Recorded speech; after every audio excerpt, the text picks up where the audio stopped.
Bueno, muchas gracias a todos por la asistencia.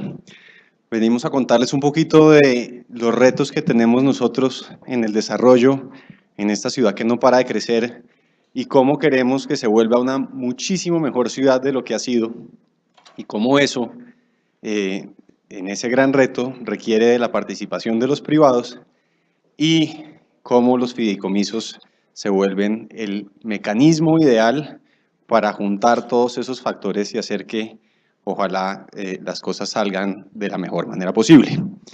Empecemos un poquito con los retos del desarrollo urbano. El primer reto que tenemos, que pues es la causal de todo, es que vamos a seguir creciendo. Todos acá, o muchos, siguen teniendo hijos que se resultan en un aumento poblacional.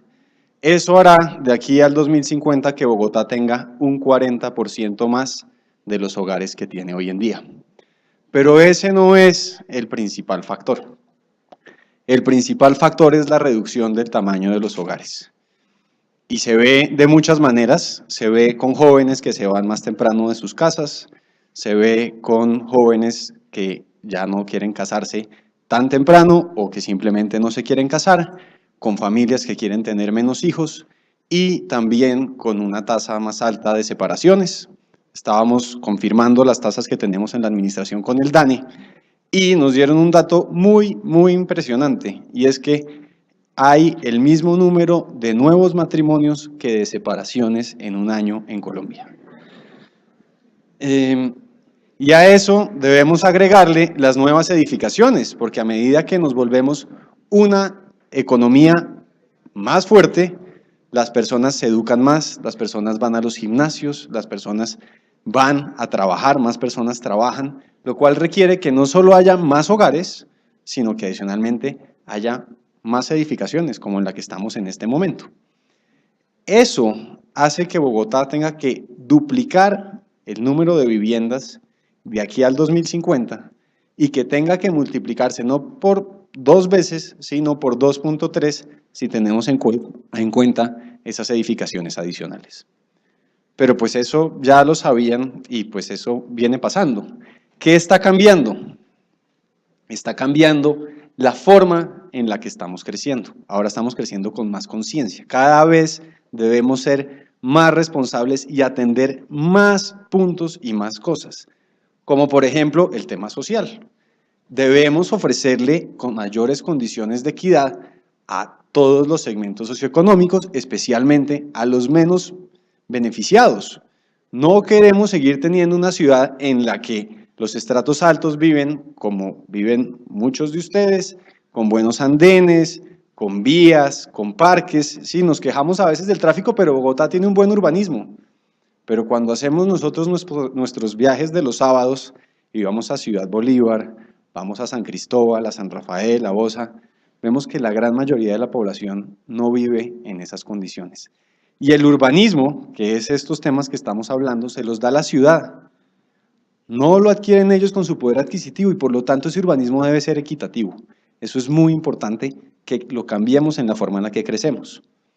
El tema ambiental, que sigue siendo un punto y ahorita un punto muy importante de debate, es supremamente importante que seamos responsables, pero también que seamos técnicos y acá queremos hacerle una invitación a todos ustedes también a que nos acompañen en el estudio técnico de las cosas y que los debates se tengan técnicos y no a 10.000 pies de altura, porque en lo técnico, en el detalle, es que se deben basar los proyectos para proteger lo que hay que proteger y en los espacios remanentes generar las mejores ciudades posibles para la cantidad de personas que vamos nosotros a albergar.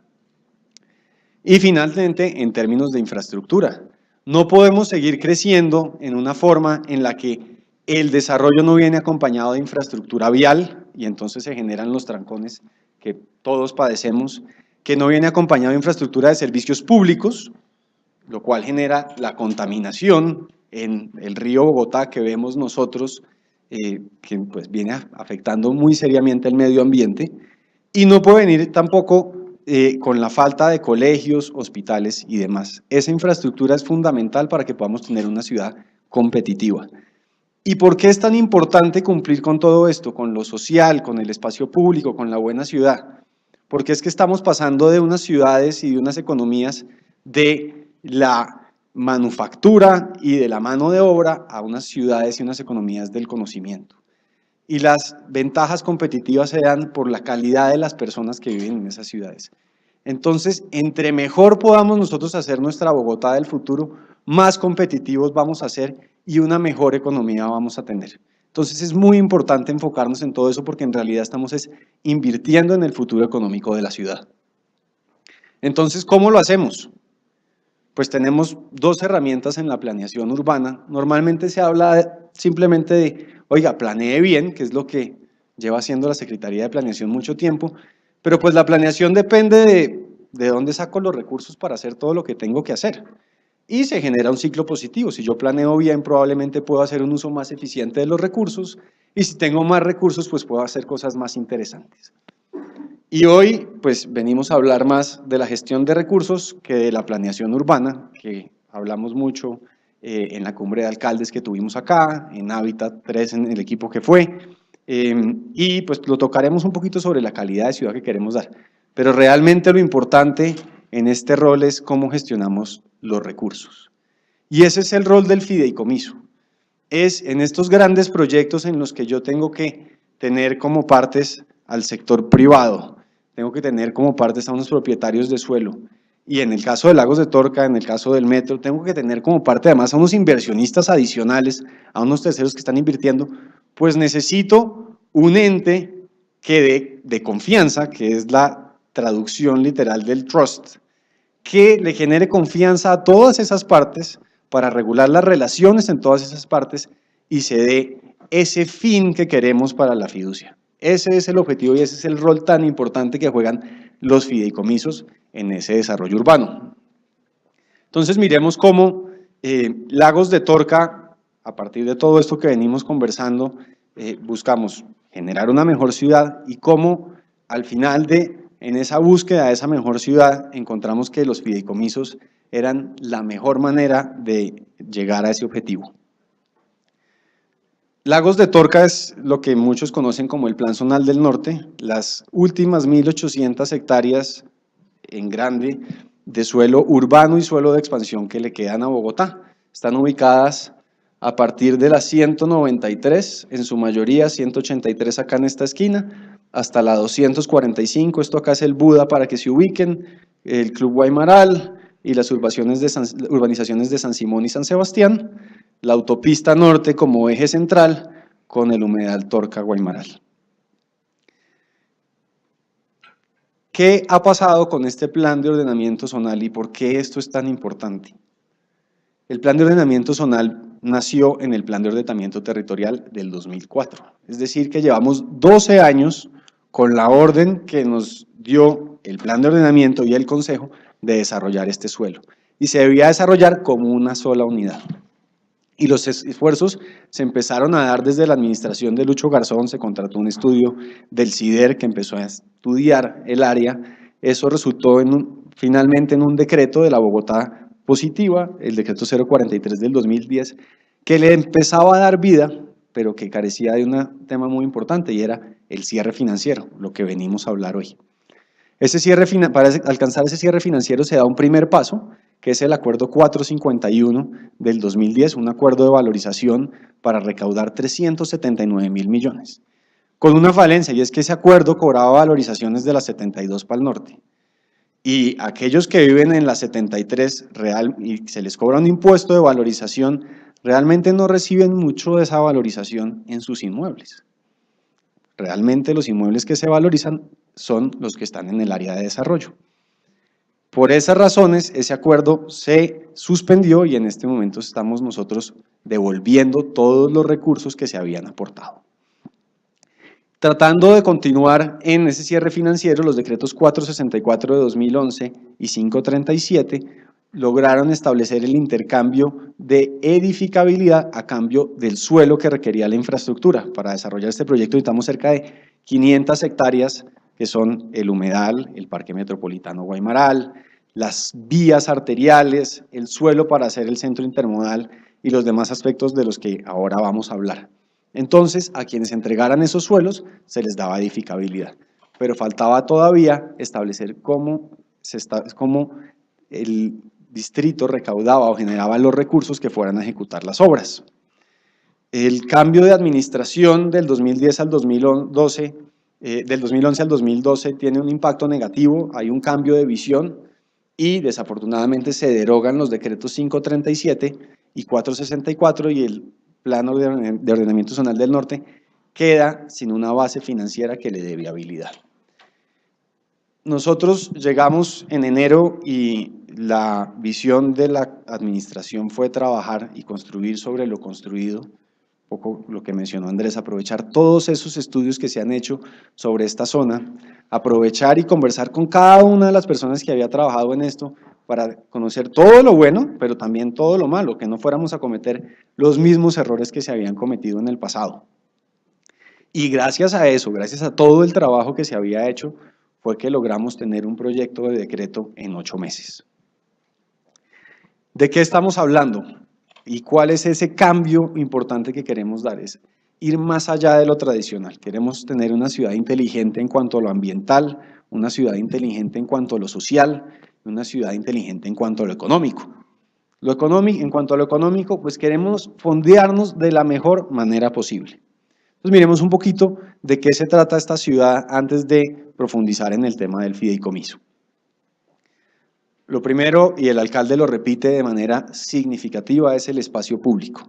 El espacio público hace una ciudad, que los andenes sean cómodos, que haya parques donde los niños y los jóvenes puedan jugar y hacer deporte, donde haya vida, es lo que hace que una ciudad sea realmente atractiva. Y ese espacio público, como lo mencioné anteriormente, tiene que ser equitativo. Ese espacio público tiene que ser de la misma calidad para los estratos 2, 3 que para los estratos 5 y 6. Eso es muy importante porque eso nos genera una ciudad equitativa y en ese espacio público es donde todos los ciudadanos se encuentran como iguales. Aquellos que salen o que salimos a trotar o a correr en la ciclovía, es ese espacio en el que todos, sin importar dónde viven, cuánto se ganan, son iguales, son los ciudadanos de Bogotá y aprovechan ese espacio. Y eso genera integración y genera una cultura en la que todos somos iguales y no hay odios entre clases, que es supremamente importante. Adicionalmente, tenemos que proteger los elementos ambientales. Los elementos ambientales reales, los técnicos, en este caso, el humedal Torca-Guaymaral, que es el ecosistema más importante del borde norte de Bogotá. Ese ecosistema hoy en día, por la falta de cuidado, por el no desarrollo, por nosotros haberle dado las espaldas, ha estado supremamente afectado. Y hoy en día ese cuerpo, que legalmente debería tener 75 hectáreas, tiene 31 hectáreas realmente. Y debemos restaurarlo para que requiera toda su fuerza, pero también integrarlo al día a día de las personas, porque no podemos tener nosotros una estructura ecológica principal a la que le damos las espaldas, de la que nos separamos de rejas y dejamos que los animales estén allá. Tenemos que integrarlo para que los ciudadanos los disfruten y los aprendan a valorar. La mezcla de usos. No queremos ciudades dormitorio en la que las personas llegan en su carro particular, se meten a su conjunto cerrado, duermen y al día siguiente vuelven a salir, tener que entrar a un trancón o desplazarse mucho tiempo para llegar a sus lugares de trabajo. Queremos mezclas de usos. Claro que haya viviendas, pero esas viviendas deben estar acompañadas de oficinas, de comercios, servicios, equipamientos dotacionales que hagan que los desplazamientos se minimicen. Y pues sí, se generarán. Habrá personas que vivirán en Lagos de Torca que trabajarán en la 72 o en la 26, pero al mismo tiempo habrá personas que vivirán en la 26 que trabajarán en Lagos de Torca, generando viajes en ambos sentidos que nos ayudan muchísimo a aprovechar mejor la infraestructura. Y adicionalmente, la mezcla de usos nos permite además valorizar muchísimo mejor el suelo que tenemos en la zona. Y por último, el transporte. Necesitamos un transporte eficiente, necesitamos un transporte bueno y atractivo. La bicicleta tiene que ser una opción espectacular y para que sea una opción espectacular, quien se monta en una bicicleta tiene que ir tranquilo, que no va a entrar en conflicto con peatones y que no va a entrar en conflicto con vehículos.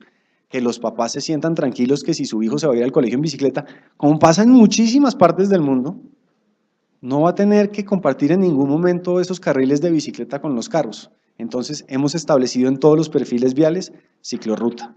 Los niños de Lagos de Torca no van a tener que dar una pedaleada sobre un carril vehicular o un andén. Y lo complementamos con un sistema de transporte público masivo que es muchísimo más completo, lo cual nuevamente hace que las personas prefieran coger el bus a tener que sacar su carro particular. Al final lo que buscamos es una ciudad con el verde, que se sueñan todas las familias cuando se quieren ir a vivir a los suburbios, pero también con todas las facilidades en términos de movilidad, de tener las cosas a la mano que le da una ciudad. En términos numéricos estamos hablando de 110.000 viviendas, de las cuales 40.000 van a ser de vivienda de interés social y prioritario. Estamos hablando de más de 20.000 empleos directos durante más de 6 años, esto calculado con base en las estadísticas que maneja Camacol para generación de empleo directo con base en gasto de infraestructura y construcción, 400 hectáreas de espacio público, 450 hectáreas de desarrollo y un elemento que es muy importante en este proyecto y son las existencias. Acá tenemos pues un reto porque ya hay muchas cosas desarrolladas, pero también una ventaja. Esta va a ser el área de Bogotá con más colegios de diferentes segmentos socioeconómicos que tenga toda la ciudad. Y eso hará, por supuesto, que la ciudad sea muchísimo más atractiva. Oye uno a muchísimos conocidos decir, no, es que me voy al norte para que mis hijos vivan cerca del colegio. Pues acá los van a tener a una cuadra. Entonces, miremos un poquito ya los temas puntuales. El tema ambiental. La estructura ecológica principal. Respetamos la estructura ecológica principal, que es la base, pero esa estructura ecológica principal pasa de ser un elemento privado, como ha sido históricamente, quédese usted con sus rondas de las quebradas, quédese usted con sus zonas de manejo y preservación ambiental y mire a ver qué hace. Por supuesto, acaban desarrollando cosas que no se deberían desarrollar en esos suelos ambientales. Acá todos los suelos ambientales van a pasar a ser públicos y se restaurarán. Parte de los recursos del proyecto, así como vamos a invertir en vías, vamos a invertir en la restauración de todo lo ambiental. Eso lo complementamos con un sistema de sesiones locales que hemos diseñado para conectar a todos esos ciudadanos con este eje verde del centro, porque es que el humedal de 75 hectáreas con el Parque Metropolitano Guaymaral de otras 75 hectáreas van a crear un gran parque, parte ambiental, parte recreativo, de 150 hectáreas. Esto es 1.4 veces lo que tiene el Simón Bolívar. Y ese parque debemos conectarlo con la ciudad a través de esa red de parques lineales. Y finalmente, en términos ambientales, ahora que se habla tanto de la conectividad, entran a tomar un rol importante todos los equipamientos, los clubes, los cementerios que hay hoy en día en la zona, a los que les estamos dando unos lineamientos para que generen mayor conectividad de acuerdo a los estudios técnicos que se han hecho. En términos cuantitativos, esto es muy importante y es un mensaje que queremos reforzar mucho. El tema ambiental no se puede quedar en papel.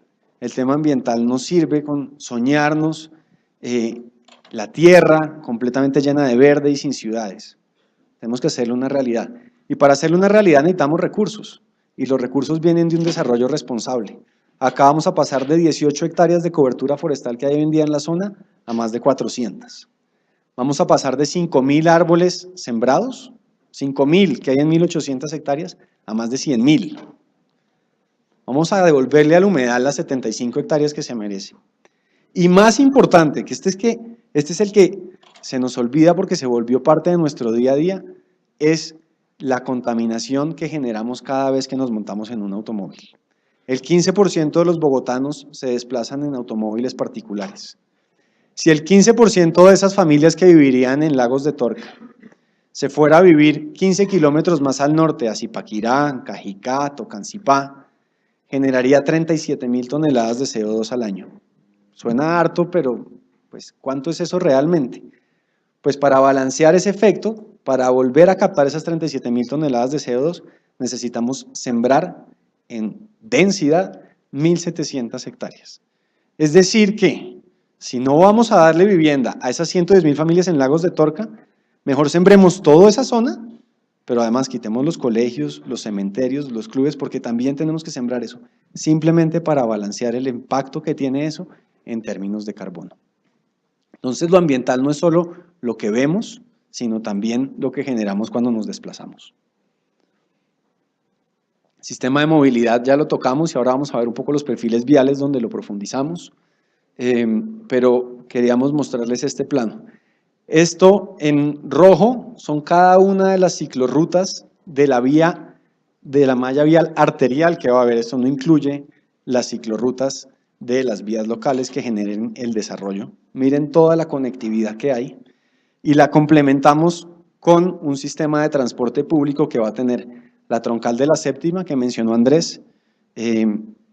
Las buenas noticias de esta semana nos generan además una nueva troncal, que es la troncal de la NQS, que va a seguir y con los recursos de la democratización de la empresa de energía de Bogotá hasta el centro intermodal del norte. Entonces, ya Lagos de Torca tiene los recursos para que esto llegue a ser una realidad en troncales de Transmilenio. Tenemos la APP de la autopista norte, que va a llevar el Transmilenio también hasta el centro intermodal del norte, y los recursos de la democratización de la EEB, que llevarán la troncal, porque Lagos de Torca hace los 2 carriles mixtos externos, de la avenida Boyacá. Entonces, tenemos 3 troncales de Transmilenio alimentando esta ciudad, logrando que todas estas personas que no trabajen acá se puedan desplazar y haciendo también que personas que vivan en otras zonas puedan llegar acá fácilmente. Con otro punto supremamente importante que es el centro intermodal. La prefactibilidad de la APP del centro intermodal, que espera ser una terminal de transporte del norte, estima que cerca de 200.000 pasajeros que ingresan diariamente a Bogotá por el norte van a poder, en vez de seguir en estos buses y hacer trancón acá en la 170, que sufren varios de los que están acá, estoy seguro, o seguir generando tráfico hasta la terminal de la 26, conectarse acá con todo el sistema integrado de transporte público de Bogotá de una forma muchísimo más eficiente. El proyecto también entrega el suelo del patio portal, todos los patios que requiere la troncal de la séptima para ser viable, y la nueva sede del Hospital Simón Bolívar. El Hospital Simón Bolívar actualmente no cumple con los requerimientos de sismo resistencia y el proyecto también va a entregar acá en el plan parcial de la Universidad del Rosario 3 hectáreas para que podamos desarrollar el nuevo proyecto del Hospital Metropolitano Simón Bolívar. Entonces esto es una ciudad en la que buscamos allá ese espacio público, pero también toda esa infraestructura que genere la ciudad realmente de los sueños y para todos. Términos de normas urbanas, quiero pasar rápidamente. Estos perfiles, estamos muy acostumbrados a ver esto, pero no muy acostumbrados a ver esto de acá. Y el alcalde fue muy exigente en que nuestras avenidas fueran avenidas y no fueran, como son hoy en día, unos corredores de movilidad, unos corredores para carros, porque es que las avenidas tienen que ser para las personas. Andrés dio el ejemplo de la diferencia entre la séptima y la Caracas. Un corredor de movilidad de 7.000, porque no tiene transporte público, y acá corredores como el de la Caracas de 53.000. Entonces es muy importante el transporte público y esto que vemos acá. Y en cada una de estas vías arteriales vamos a ver ciclorrutas al lado y lado, porque tampoco creemos que los niños vayan a atravesar para irse a la ciclorruta que estaba del otro costado. Entonces lo pusimos a ambos lados. En las locales, nuevamente, siempre ciclorruta, unos espacios peatonales generosos, menos generosos y con aislamiento cuando tenemos usos residenciales, pero muy generosos cuando tenemos los usos comerciales. Y un tema que ha sido polémico ante muchos de ustedes acá es el tema de los antejardines. Pero solo es caminar por la 90, por el Virrey, y ver la sensación de tener ese comercio del lado de la 90, esa vivienda del lado del Virrey, y ver cómo todas las personas se sienten absolutamente felices allá. Y hacer el ejercicio de pasar por una de esas peatonales del Chicó e imaginársela sin las rejas. Pasar de un espacio en el que estoy completamente aislado a un espacio muchísimo más abierto, muchísimo más democrático y que va a tener más actividad. Eso complementado con todo el ejercicio que ha venido haciendo todo el equipo de planeación de hacer que los usos contra la calle sean usos habitables que también le den vida. No queremos paredes que detrás tienen un parqueadero que nos aíslen de la calle. Queremos comercio, queremos servicios, queremos los salones comunales, los gimnasios. Eso hace que la calle sea más segura, eso hace que las viviendas del primer piso sean más seguras y eso hace que tengamos una ciudad que realmente es mejor. Los requerimientos de BIS y BIP también han sido un tema supremamente importante y de discusión. Venimos de un 30% de vivienda de interés prioritario. Eso fue lo que estaba establecido por norma para la ciudad de Bogotá en tratamiento de desarrollo.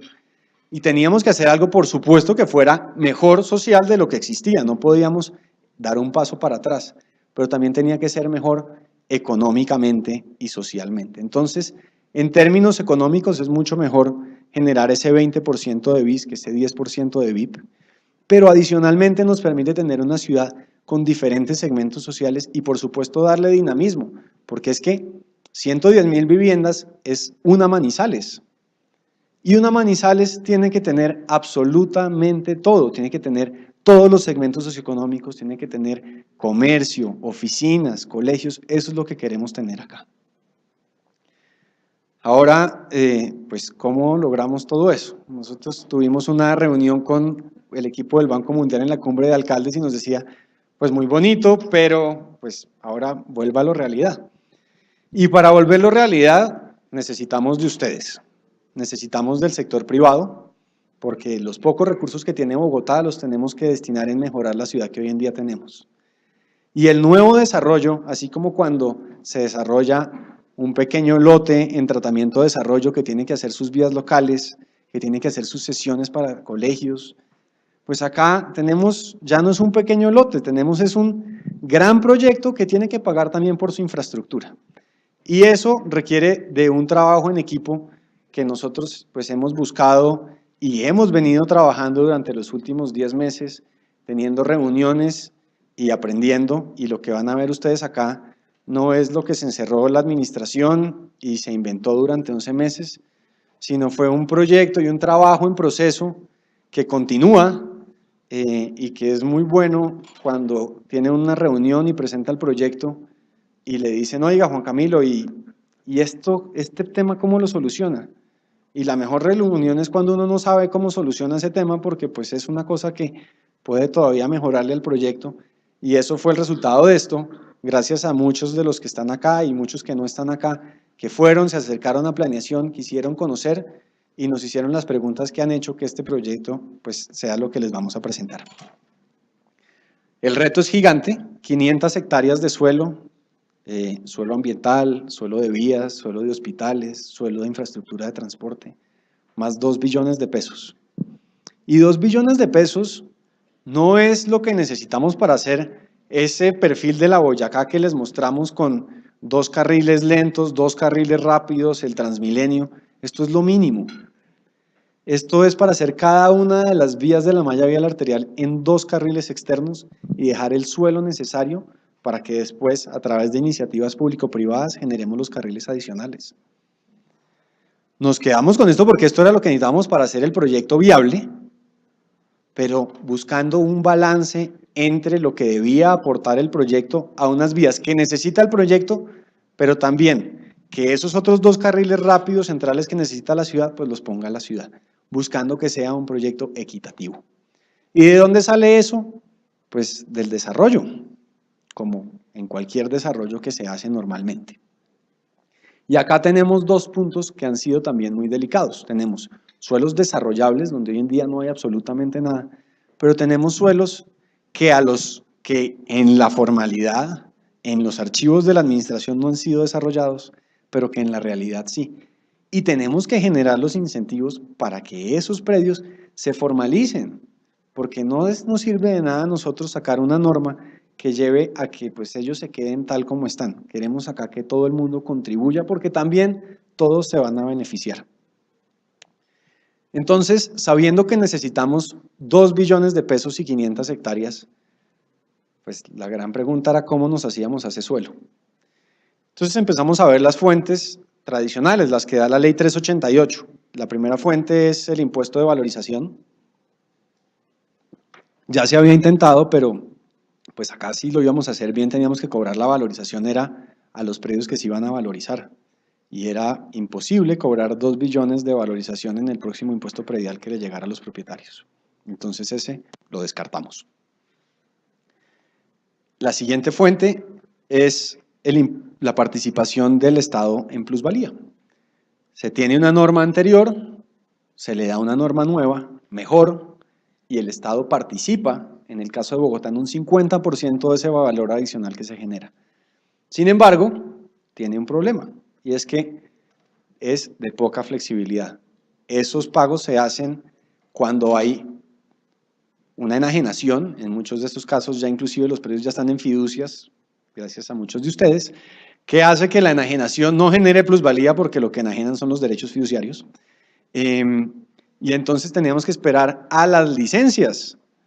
Y esperarnos a las licencias es hacer que, como ha pasado históricamente, la ciudad vaya desarrollando su urbanismo detrás del desarrollo, cuando queremos es que se haga antes.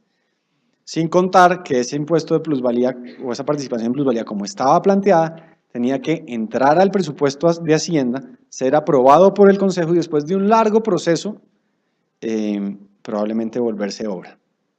Entonces nos dejaba con muy poca certeza. Y entonces vimos la siguiente herramienta de la ley, y es el reparto equitativo de cargas y beneficios, en el que todas esas tres palabras son muy importantes: equitativo, cargas y beneficios. ¿Qué es? Quien aporte se hace a un beneficio urbanístico que le permitirá aumentar el valor de su predio, es decir, que resulte en un beneficio. ¿Y cómo conectamos estos dos temas? Pues muy sencillo, en este momento tenemos una zona con muy poca capacidad de infraestructura. Entonces, quien se quiera desarrollar sin desarrollar la infraestructura, es decir, sin aportar, pues se desarrolla en una densidad que afecte de la menor manera posible la infraestructura, que hoy en día es muy limitada, lo sabrán todos aquellos que pasan por la autopista o que ven el poco espacio público que hay o que ven cómo están las redes de servicios públicos. Y por el contrario, quien aporte a infraestructura, quien aumente la capacidad de la zona, pues la puede sobrecargar más. Con temas muy interesantes, una ejecución rápida, porque esas cargas se pueden dar en obra. Unos incentivos por pronto pago, porque es que financieramente, si un privado pone unos recursos antes que otro privado, está asumiendo un costo financiero de ponerlos antes. Y lo puedo premiar entonces con un beneficio, lo cual me permitía generar rendimientos financieros sobre los aportes tempranos que me permitieran traer inversiones de terceros. Porque si estos propietarios llevan 12 años allá sentados esperando poder desarrollar su suelo, pues es bastante probable que no querrán seguir invirtiéndole a la zona y por lo tanto era importante abrir la puerta, no la obligación, pero sí la puerta para que hubiera terceros entrando. El seguro. ¿Cómo es que yo, privado, que estoy tranquilo, le voy a invertir a eso? ¿Cómo es que yo estoy seguro que esto va a funcionar y que yo, que fui el primero que me metí a la piscina, que es el ejemplo perfecto, no voy a ser el único y después me toca salirme congelado? Nos copiamos de lo que pasó en el 98, cuando los primeros compradores de cuotas iniciales ponían sus recursos y esos recursos se iban inmediatamente a ladrillos sin saber si el proyecto iba a ser viable o no.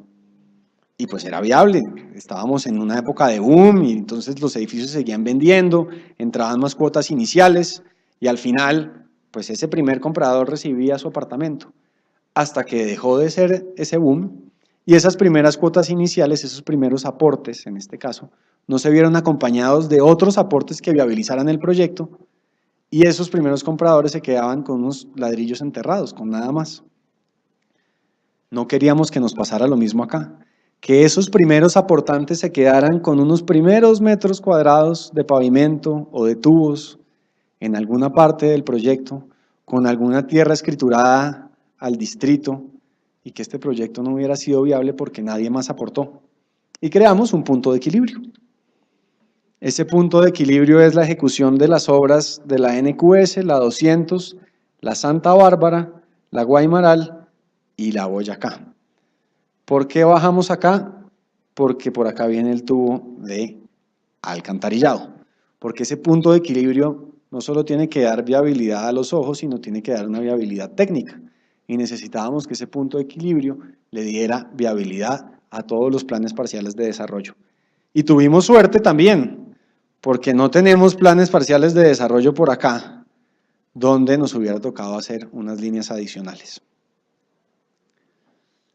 Siguiente punto y siguiente tema clave. ¿Cómo lográbamos que estas obras se ejecutaran rápido? Con incentivos. Entonces, a los primeros aportes se les da un descuento por aporte rápido. Quien aportó primero recibe un descuento, lo cual genera unos rendimientos financieros en el tiempo, de tal manera que nosotros, o pues el fideicomiso en realidad, porque no somos nosotros, tenga los recursos para ejecutar las obras y pues esa inversión, esa apuesta que se hizo, tenga una compensación en términos de retornos financieros. Y entonces tenemos privados aportando o suelo que necesitamos para las vías, para el Parque Metropolitano Guaymaral, para los patios de Transmilenio o el CIM o el hospital, o suelos ambientales, en los casos de las zonas de manejo y preservación ambiental. Y necesitamos esos suelos, pero también necesitamos recursos, porque es que sobre esos suelos ambientales hay que hacer unas restauraciones, sobre esos suelos de vías hay que hacer unos carriles mixtos y hay que hacer unas redes de transporte de servicios públicos. Entonces necesitábamos también recursos. Y cada uno de esos tipos de aporte, es este o este o este o este, se convertía en un derecho fiduciario. Un derecho fiduciario que después se convertiría en beneficios urbanísticos adicionales. Y acá viene otra de las palabras claves, equitativo de cargas y beneficios, y es el principio de la equidad. Cuando el distrito delimita el trazado de la avenida Las Villas o el trazado del Parque Metropolitano Guaymaral sobre suelos que si no estuviese delimitado, esa afectación serían desarrollables, pues le genera una afectación a los propietarios. Y en muchos casos, los municipios y el distrito han hecho esas afectaciones y le compran ese suelo afectado muchísimo más barato a quien quedó afectado.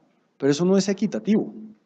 Equitativo era que, sin importar qué me puso el distrito encima, sino únicamente importando la naturaleza de mi predio, yo recibiera de ese predio lo mismo, lo fuera a desarrollar o fuera a recibir derechos fiduciarios. Y entonces trabajamos en un modelo residual bastante detallado que también, gracias al apoyo pues, de muchos de los miembros que están acá presentes y otros que no están presentes, lo revisamos, recibimos retroalimentación, generamos un modelo en el cual valoramos el suelo después de pagar las cargas, porque pues es lo que le resulta a quien va a desarrollar después de que tuvo que aportar a edificabilidad y demás. Y nos daba que en promedio ese suelo, antes de los beneficios financieros y demás, tendría un valor promedio, nuevamente, de 580,000 pesos. Esto asumiendo que no se desarrolla el potencial de comercio, servicios y demás que es una incertidumbre, pero pues que es un potencial que hay en el proyecto. Y entonces, ¿cómo se convierten esos derechos fiduciarios a edificabilidad? Acá tenemos, entiendo, desarrolladores y tenemos personas del sector financiero. Los desarrolladores lo tienen muy claro, el resto de las personas no tanto, que construir en 6 pisos es muchísimo más rentable que construir en 15. En 6 pisos, estrato 4, me cuesta a mí más o menos 1.000.000 de pesos el metro cuadrado y vendo el 85% de lo que construyo. Pero cuando me subo a 15, contrario a lo que piensa la mayoría de las personas, construir ese mismo metro cuadrado me cuesta más, porque cambia la tecnología de la construcción, requiero más cimentación, requiero más estructura, es mucho más costoso. Pero adicionalmente vendo mucho menos de lo que construyo, porque necesito más puntos fijos, la norma me empieza a pedir 2 escaleras por todo el tema de incendios, empiezo a tener más parqueaderos cubiertos, lo cual hace que sea mucho menos rentable construir en 15 pisos que en 6. Y entonces no podíamos nosotros ofrecer linealmente la conversión de aportes a edificabilidad. Al principio, en esos primeros 6 pisos, donde es mucho más rentable, sería más costoso un derecho fiduciario por metro cuadrado, y a medida que subimos y se vuelve menos rentable, se me hace más barato. A tal punto que en el último rango son 0.2 derechos fiduciarios por metro cuadrado. Pero esto tiene 2 impactos también que son muy importantes, y es que en 6 pisos hemos recaudado el 74% de los aportes. En 8 pisos hemos recaudado el 94% de los aportes. Y donde había más incertidumbre, teníamos solo el 6%, que es un colchón que le estamos dejando al modelo porque no sabemos si todo el mundo subirá al máximo. Pero sí estamos logrando que todos los desarrollos aporten de la mejor manera posible y que tengamos un cierre financiero. Porque lo peor que podríamos hacer es inventarnos y trabajar y desgastarnos todo esto, hacer que ustedes se desgastaran, que invirtieran, y después en 6 años, oiga, es que no nos alcanza para hacer las últimas vías. Y entonces, todos estos aportes que se vuelven derechos fiduciarios, después se convierten en edificabilidad dependiendo de dónde se apliquen. Con una excepción muy importante, y aquí entran a jugar el tema de los dotacionales. Tenemos un área que está repleta de colegios, que es buenísimo, porque como lo decimos, hace que la zona sea más atractiva, y esos colegios se van a beneficiar además, van a tener un mercado potencial más grande que va a permitir que ellos pues adicionalmente crezcan sus negocios y crezcan sus colegios. Pero muchos de esos colegios necesitaban formalizarse en unos usos que son muchísimo menos rentables. Entonces, estudiamos también la manera para establecer que eso fuera viable y que realmente se formalizara. Y como consecuencia de todos esos estudios, definimos que los dotacionales, en vez de convertir en promedio, el promedio ponderado de esto da 1 metro cuadrado por derecho fiduciario, recibieran 2 metros cuadrados por derecho fiduciario. Hicimos unos estudios financieros y eso permite que los colegios, haciendo un esfuerzo de todas formas, pero que sea posible para ellos formalizarse y continuar ahí donde están, que pues obviamente es del interés y además es por ley, porque se tienen que quedar. Entonces teníamos que hacer que pues fuera viable que se quedaran. Esto es un ejemplo, porque pues todo esto del tema de las curvas y demás ha tenido varias interpretaciones, entonces nos gusta repasar esa tabla con un ejemplo, y es ya el suelo no BIS, porque el suelo BIS y BIP no requiere de aportes para la infraestructura, no requiere de aportes para la edificabilidad, recibe la edificabilidad del suelo no BIS, si no tampoco sería viable. Entonces, en el caso de un suelo no BIS, tiene una edificabilidad base de 0.2, es decir, puede desarrollar 20.000 metros cuadrados sin aportar, y a partir de aportes puede desarrollar hasta 220.000 metros cuadrados, es decir, un índice de 2.2. De eso, 200.000 son edificabilidad adicional, que se parte en varios rangos. En el primer rango, el rango de la edificabilidad base, pues no requiere hacer aportes, lo tiene de entrada. El segundo rango, que es el rango costoso, acuérdense, en el que capturábamos nosotros el 74% de los aportes, por cada metro cuadrado requiere de 1.5 derechos fiduciarios, es decir, requiere 150.000 derechos fiduciarios. En el siguiente rango, menos rentable, para esos siguientes 40.000 metros cuadrados requiere un derecho fiduciario por metro cuadrado, es decir, 40.000 derechos fiduciarios. Y en el último, fíjense esto, requiere para 60.000 metros cuadrados 12.000 derechos fiduciarios.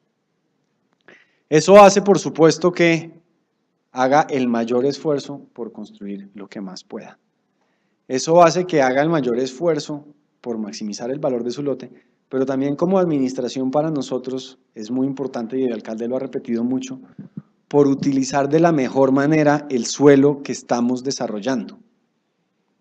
Porque nosotros estamos de acuerdo en que el suelo de la sabana es supremamente valioso. Es el suelo más fértil o uno de los suelos más fértiles de Bogotá. Pero pues también estamos creciendo, entonces si lo vamos a usar, optimicémoslo. Aprovechémoslo de la mejor manera posible, hagamos que la mayor cantidad de familias puedan vivir ahí con unas muy buenas condiciones. Y con esa curva, en esa situación en la que se requieren los aportes para maximizar el valor del suelo, esos propietarios de suelo decían, oiga, pero ahora resulta que pues, se requiere además de un aporte gigantesco para yo poder desarrollarlo y yo no lo tengo. Y entonces me pone a mí en una situación de desventaja en la que yo tengo 20.000 de los 220.000 metros cuadrados desarrollables. Y entonces debíamos regular las relaciones entre los propietarios de suelo y esos terceros que hacían aportes. Esos terceros que sin tener suelo decían, oiga, yo hago un aporte a infraestructura y a cambio de eso tengo unos beneficios urbanísticos adicionales que después iré a negociar con el propietario. Y entonces le pusimos un tope a esos derechos fiduciarios y es que no se valoricen por encima de la valorización histórica del suelo de Bogotá, que es el IPC más el 5.6%.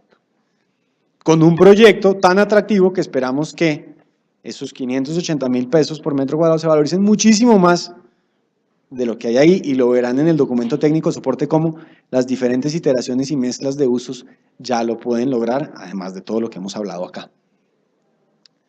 Y entonces, acá les pido 2 segundos de paciencia porque la gráfica se ve compleja, pero es bastante sencilla. Es el resumen de todo lo que hemos hablado. Y es cómo se ven en el tiempo esos precios de esos derechos fiduciarios. Durante los primeros semestres se obtienen unos descuentos en el aporte si se hace de manera temprana y se tiene ese rendimiento máximo, haciendo que los retornos no sean entre el 100% que lo compré y ese IPC más el 5.6, sino aprovechando los descuentos. Con esos descuentos hemos hecho varias simulaciones y básicamente estamos apuntándole a tener una tasa interna de retorno a 8 años del 18%, que va bajando si los aportes no se hacen dentro del primer grupo, sino hasta el cuarto grupo, a unas tasas del 15%, 14-15%, lo cual pues sigue siendo muy atractivo para un negocio inmobiliario. Pero tiene más condiciones. La otra condición es que si yo soy propietario de suelo y ahora se requieren de unas inversiones para obtener edificabilidad en mi suelo, pues, oiga, deme un tiempito para que yo busque la forma de hacer los recursos y yo tenga no solo el suelo, sino la edificabilidad de mi suelo. Entonces, durante los primeros 6 meses, los propietarios de suelo tienen un derecho de preferencia sobre esos aportes, de realizar esos aportes y a cambio recibir esa edificabilidad. Es decir, que durante los primeros 6 meses, si alguien quiere hacer aportes en infraestructura, tiene que buscar un tercero dueño de suelo para realizarlos. Pasados los 6 meses, si el propietario de suelo, la familia, la junta directiva no se quiso poner de acuerdo en poner ellos los recursos o hacer el negocio con un tercero que pusiera los recursos y aprovechar ese mayor descuento que es un dinero significativo, pues se abre la puerta a que terceros inviertan. Con una condición muy importante y es generando un mercado en el cual hay déficit de derechos fiduciarios. No se ofrece la totalidad de derechos fiduciarios. Mal haríamos nosotros en invitar a terceros a que pongan el 100% y después no haya tierra para desarrollar el 100% porque no se llegó al 100% de la edificabilidad. Entonces se restringe esto al 85%. Y el último 15% se hará cuando se haga, no con la liquidez temprana de esos inversionistas tempranos. De tal manera que ellos estén tranquilos que esos derechos fiduciarios se pueden llevar a un proyecto. Y todo esto, pues, son cantidades de condiciones, pero pues, lo importante es el PowerPoint con el muñeco de cómo funciona esto, que muchos ya se lo imaginarán, y tenemos las partes de esto, tenemos el distrito en azul, y lo tenemos en azul porque a nosotros nos toca regirnos por el derecho y la administración pública, que es distinto al derecho y la administración privada en la forma en la que contratamos y en muchas de las formas en las que hacemos las cosas. Y por otro lado tenemos a los privados y ese fideicomiso que establecen los privados. Acá le estamos dando la instrucción al sector privado de que cree este fideicomiso y a través de este fideicomiso ejecute las obras que le entrega al distrito.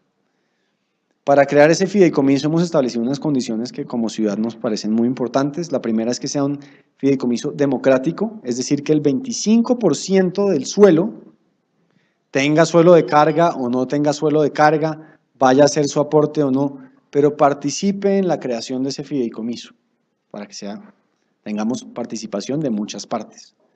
La segunda condición es que los participantes minoritarios de ese fideicomiso tengan una representación en el comité fiduciario.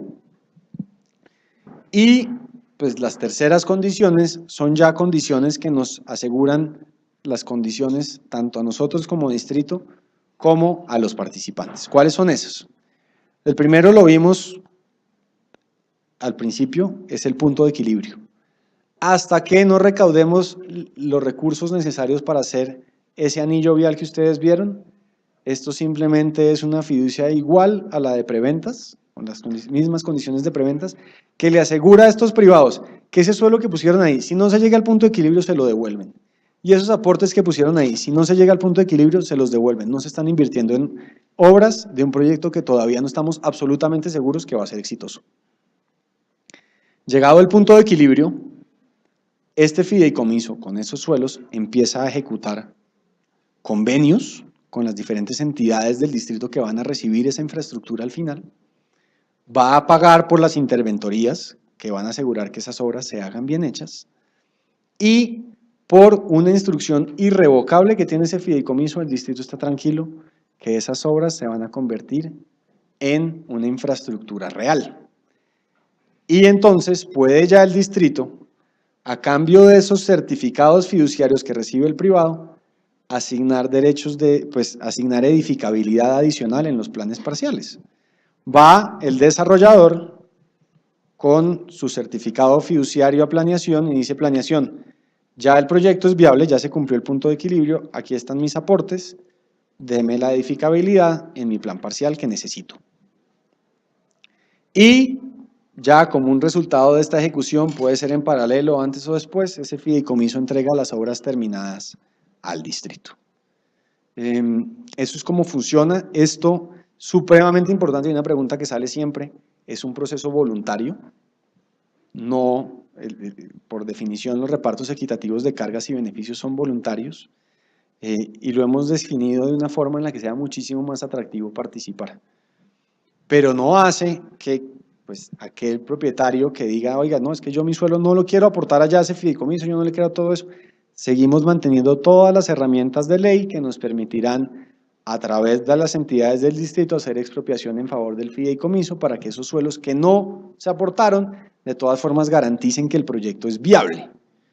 Entonces, hacemos nosotros la zanahoria o el garrote. A mí me gusta más decirle que le tengo el Mercedes, o pues allá viene un bulldozer que nosotros no queremos prender, y hemos trabajado en que pues este Mercedes sea tan atractivo que ojalá todos ustedes se monten y en pocos meses lo veamos andando, porque la ciudad realmente necesita este proyecto. Muchas gracias.